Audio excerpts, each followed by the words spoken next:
മച്ചാമാരെ നമുക്കൊരു പുട്ട് ബിരിയാണി ഉണ്ടാക്കിയാലാ. ആദ്യം നമ്മൾ ബിരിയാണിക്ക് വേണ്ട ഐറ്റംസ് ഒക്കെ സെറ്റ് ആക്കി വെച്ചിട്ടുണ്ടാ.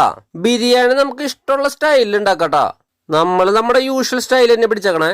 ബിരിയാണിയിൽ ആഡ് ചെയ്യണ വെജിറ്റബിൾസ്, എസ്പെഷ്യലി നമ്മുടെ പൈനാപ്പിള്, അതാണ് നമ്മുടെ ബിരിയാണിയുടെ ഒരു ട്രേഡ് മാർക്ക്. ബിരിയാണി നമ്മൾ ആദ്യം തന്നെ ഉണ്ടാക്കി മാറ്റി വെക്കണ്ടാ. ഗാർണിഷ് ചെയ്യാൻ വേണ്ടിട്ട് ക്യാഷും മുന്തിരി സവാളയും കൂടി നമ്മളിവിടെ സെറ്റ് ആക്കി വെച്ചിട്ടുണ്ടാ. ചിക്കൻ ഓൾറെഡി പാചകം ചെയ്ത് വെച്ചിട്ടുണ്ടേ. ഇനി നമ്മുടെ നെടുനീളം പുട്ടുകുറ്റിയിലേക്ക് ബിരിയാണി, ചിക്കൻ, ക്യാഷു, മുന്തിരി ആ ഓർഡറിൽ അങ്ങോട്ട് കുത്തി നിറയ്ക്കുക. എന്നിട്ട് ശരിക്കും ആവി വരാൻ വേണ്ടി കുറച്ച് സമയം വെയിറ്റ് ചെയ്യണേ.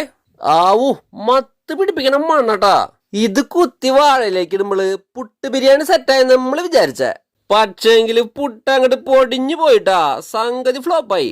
എന്നാലും നമ്മള് വിഷമിക്കാൻ പാടില്ല, സംഗതി ആസ്വദിച്ച് അങ്ങോട്ട് കഴിച്ചു. ഷേപ്പില്ലെങ്കിലും ടേസ്റ്റ് വേറെ ലെവലാണ്ടാ. നിങ്ങളെങ്കിലും ഒന്ന് ട്രൈ ചെയ്ത് സക്സസ് ആക്കട്ടാ. വീഡിയോ ഇഷ്ടമായി സബ്സ്ക്രൈബ് ചെയ്യട്ടാ. Bye from SS